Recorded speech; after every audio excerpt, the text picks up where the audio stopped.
Agora chegou a hora de adorarmos juntos, através dos dízimos e ofertas. Nós servimos um Deus de milagre, acredite. Vamos louvar e continuar a nossa adoração a Deus.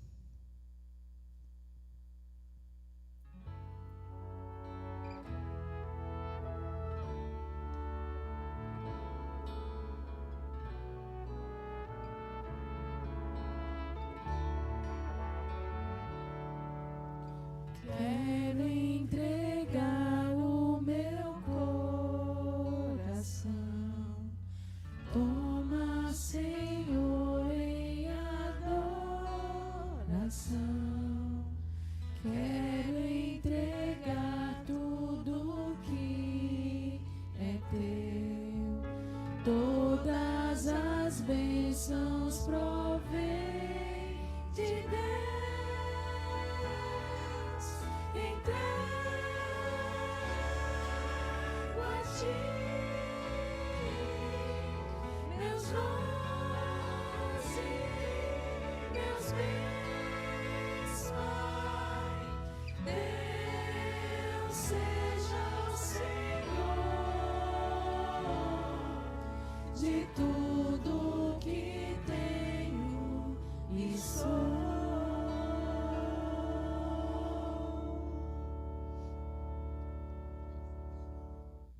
Querido Deus, obrigado, Senhor, pelo privilégio que temos de ter condições. O Senhor tem nos abençoado. E aqui está, Senhor, dízimos, pactos, ofertas. O Senhor quem mantém essa igreja, é o Senhor que nos mantém, por isso nós somos alegres.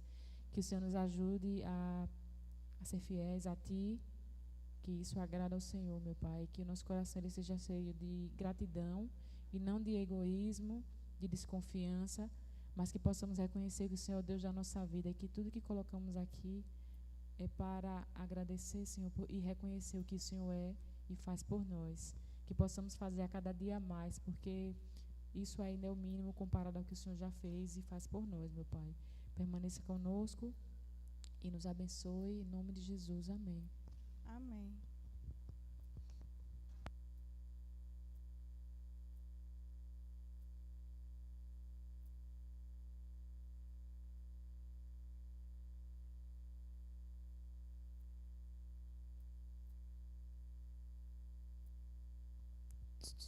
Boa noite. Nesse finalzinho de outono, princípios do inverno, né, que inicia esse fim de semana, vamos com a mensagem dessa noite aquecer ainda mais os nossos corações. Gostaria que vocês pudessem refletir qual o significado da oração para você. O que leva você a orar? Por que oramos? É a respeito desse tema que vamos estar aprendendo um pouco mais com as reflexões bíblicas dessa noite. Feche os nossos olhos e vamos orar. Senhor nosso Deus, te agradecemos pelo privilégio de rendermos louvores a Ti e sermos gratos a Ti. Obrigado, Senhor, por ainda podermos, por meio dos nossos lábios, designar ofertas agradáveis a Ti, também por meio das nossas vidas. Que Teu Santo e Bom Espírito venha estar conduzindo esse momento de estudo da Tua Santa Palavra, venha estar com cada um dos Teus filhos que aqui estão e venha visitar aqueles, ó Deus, que porventura aqui não estão. Fica conosco, abençoe esse momento, em nome de Jesus. Amém. A Bíblia, ela apresenta a oração como um elo, né? Nós temos a oportunidade de falar diretamente com o nosso Criador, né? Temos Cristo Jesus como nosso intercessor. Então, a oração é um dos meios de comunicação favoráveis entre criatura e Criador, né? Então, somos privilegiados. E, ao mesmo tempo, também nós podemos ter a oração e, por meio dela, apresentar as nossas manifestações tanto de gratidão quanto por meio do louvor, voltamos a nossa mente a Deus, né? Ou de forma compartilhada assim uns com os outros. Então nós temos vários meios de falar com Deus, né?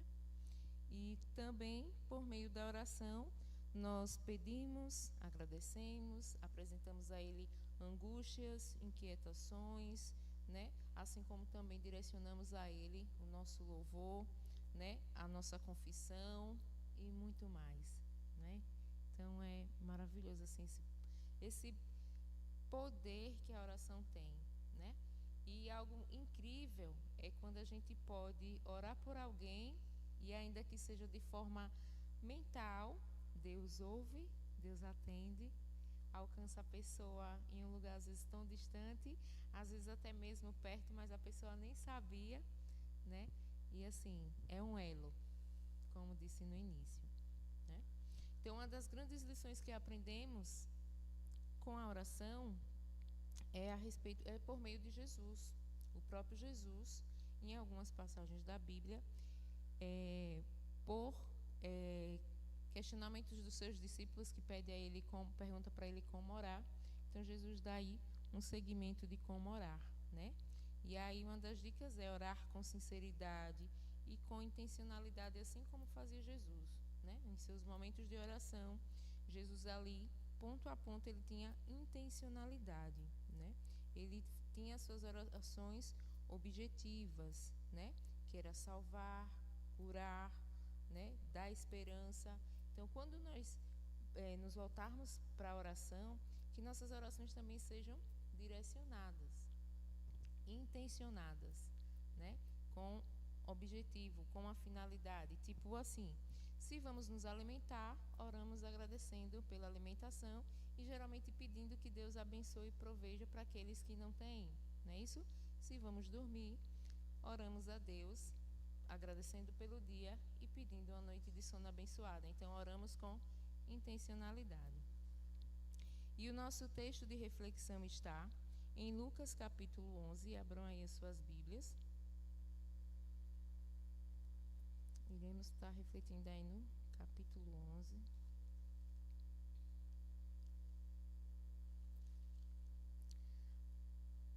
Achei bem interessante essa proposta de compartilhar a mensagem com vocês essa noite, porque hoje pela manhã me voltei em alguns momentos e estive intercedendo pelas famílias da igreja e a maioria de vocês eu consegui enviar a mensagem que estava orando por vocês. Realmente isso aconteceu. Quando eu terminei esse momento, eu recebi uma mensagem em que a avó de Lipe havia falecido e ele pediu para suprir o sermão de hoje, né? E exatamente sobre a oração. Então que vocês possam também estar orando pelos familiares. A avó dele faleceu hoje pela manhã, o enterro vai ser amanhã pela manhã também. Ela estava bem debilitada, mas nunca é aceitável, né? A questão da morte e da perda. Não sei, não lembro o nome dela.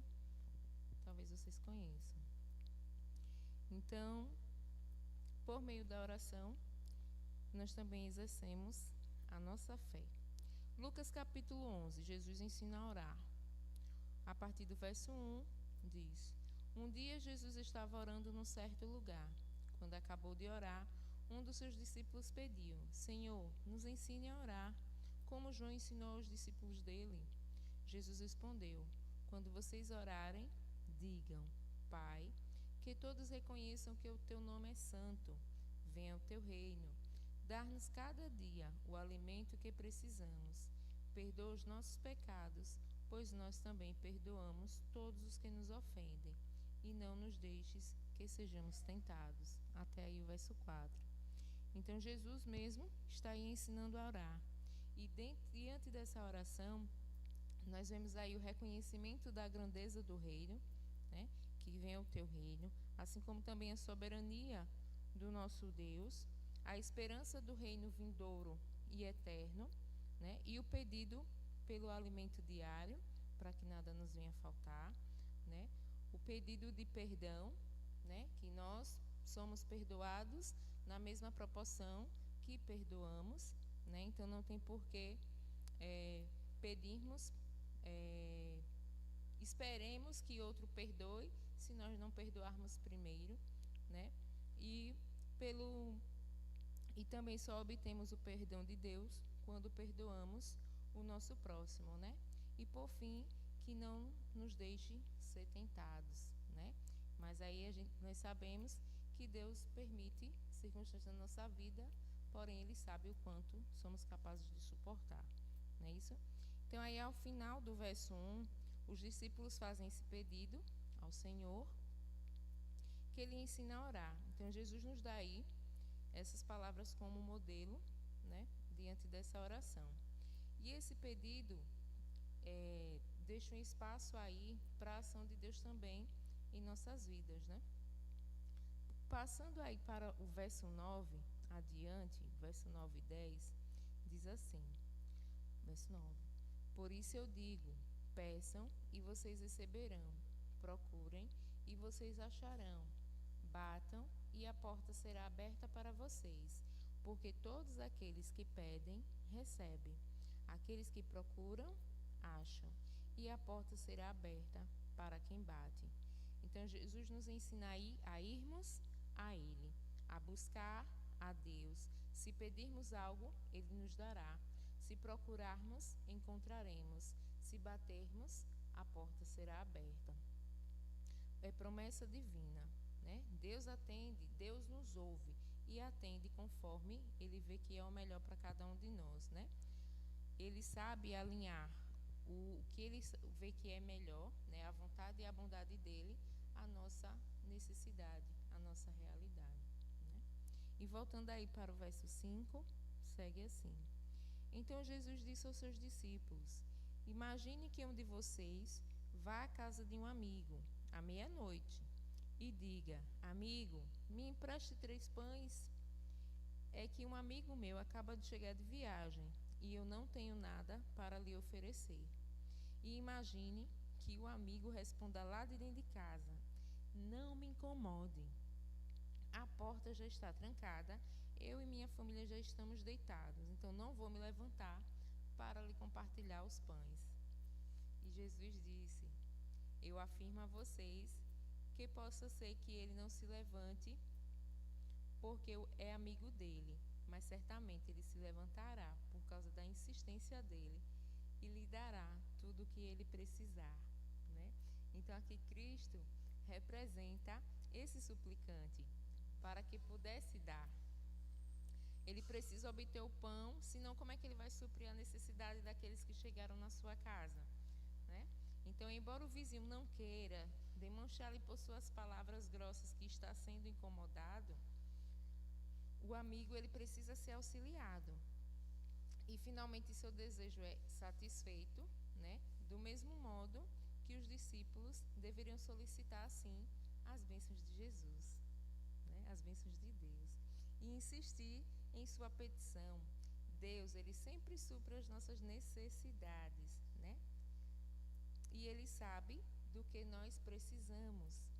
Cristo, ele nos ensina a não cessarmos de orar, pois a oração nos eleva à harmonia com o nosso Criador.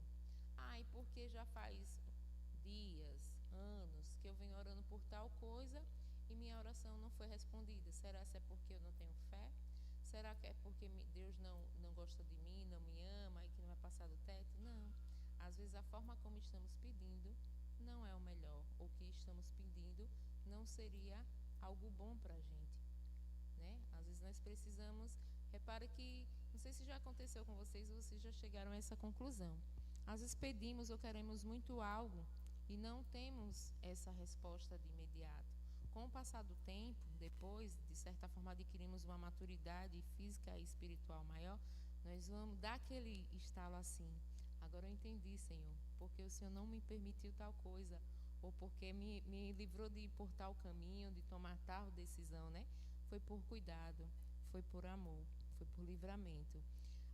Mas e se eu insistir naquilo que eu quero muito, geralmente vem duras consequências, vem sequelas, né? Quando deixamos de ouvir a voz de Deus para permanecer e cumprir a vontade do nosso próprio eu. Já está dizendo, quando fazemos a vontade do eu, estamos dispensando, deixando de lado a vontade de Deus. Então, ao fazer algumas petições, é necessário examinar o nosso coração e nos arrependermos dos nossos pecados, né? É legal quando a gente diariamente para um momento para fazer um autoexame Senhor, nos purifique, nos restaure, e apresentamos para Deus a demanda do nosso dia, né? E aí sim podermos apresentar para Ele também as nossas petições e as nossas intercessões. Então, é interessante que no texto do livro Parábolas de Jesus, no capítulo 12, Ellen White diz que a oração não pode substituir o nosso dever, né? Então, Deus sabe do que somos capazes, Ele sabe até onde devemos ir. Então, ali cabe a nós, né? Aquilo que Deus vê que nós não somos suficientes para suprir, Ele irá agir de forma poderosa, pode acreditar. Se somos desobedientes e ofendemos ao Senhor, há uma nota a ser paga, pois desonramos o seu nome, né?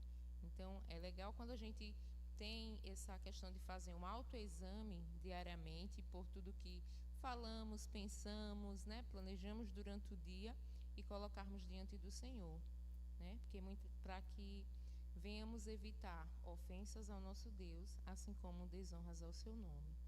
Nossas orações devem ser tão fervorosas e persistentes quanto a petição desse amigo da história aqui, o necessitado.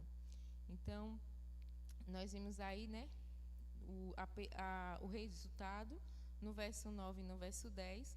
Quanto mais sincero, quanto mais de forma perseverante pedimos, mais intensa será a nossa íntima união espiritual com Cristo. Receberemos maiores bênçãos porque possuímos maior fé. Então, quanto mais fortalecemos esse elo com Jesus, quanto mais passamos tempo conectado com Ele, nossa fé aumentará, porque estaremos dependendo ainda mais do nosso Criador, né? Teremos total confiança nele, nos seus ensinos, no seu exemplo e nos seus feitos maravilhosos em nossas vidas. Então, nós precisamos cada dia quebrantarmos o nosso coração, né? Por esse anelo com o nosso Deus vivo, que a vida de Cristo mostra o que a humanidade pode fazer se participar da natureza divina. Quando aí no segmento do verso 9 e 10, diz que tudo que nós pedirmos com fé, o Senhor nos atenderá, não é isso? E aí nós temos exemplos de oração e fé perseverante, como Jacó, né? Da persistência de Elias e de tantos outros personagens que conhecemos a história na Bíblia, né? Então, nós devemos unir a nossa vida com a vida de Jesus, né? Para que em alguma situação que houver brecha, essas brechas sejam reparadas. Se tiver em algum ponto de escuridão, que Deus possa trazer luz a isso, para que vivamos conforme a vontade e o querer dEle. E mesmo diante desse mundo de conflito, né, e de cumprimento dos últimos dias, que possamos ter momentos de alegria, fé e esperança na presença do nosso Senhor e Salvador Jesus. É desejo seu que você resplandeça no seu coração a presença do Deus vivo, que o Espírito Santo possa cada dia mais manter os nossos corações aquecidos, que tenhamos desejos, e se não tivermos, que peçamos a Deus o desejo de estarmos ligadinhos a Ele, né? E obrigado, Deus, pelo privilégio de podermos falar com Ele, né? Não precisa só estarmos num quarto, a porta fechada, né? Podemos falar com Deus andando na rua, trabalhando, lavando os pratos, por meio do louvor na hora da faxina, ou aqui mesmo na igreja, ou quando visitamos pessoas, né? Então, temos vários meios, várias oportunidades de nos conectar a Deus e também conectar a outros quando fazemos isso em grupo. Se coloquem de pé, vamos agradecer ao nosso Deus. Muito obrigado, Senhor, pelo privilégio de podermos falar diretamente contigo, que mesmo diante da imensidão populosa deste mundo, milhões e milhões de pessoas, o Senhor nos conhece individualmente. É um privilégio, Senhor. Acho isso magnífico, assim, surpreendente, que ainda quando voltamos às nossas orações mentalmente, o Senhor nos responde, o Senhor nos ouve, sentimos a sua presença. Obrigado porque mesmo sendo falho, pecadores, mesmo diante de nada merecermos, o Senhor nos ouve, o Senhor nos atende, pois o Senhor tem que é o melhor para cada um de nós. Que teu santo e bom Espírito nos ajude a permanecermos firmes nos teus caminhos de luz, para que possamos brilhar por Ti nesse mundo e aguardarmos a Tua bendita volta e a eternidade. Abençoa a semana de cada um de nós, Senhor, visita aqueles que aqui não estão. Conforta, Deus, os corações daqueles que estão entristecidos pela perda dos seus entes queridos, mas que a esperança do reencontro venha fortalecê-los e mantê-los aquecidos. É por isso que peço e agradeço em nome de Jesus. Amém. Uma feliz semana.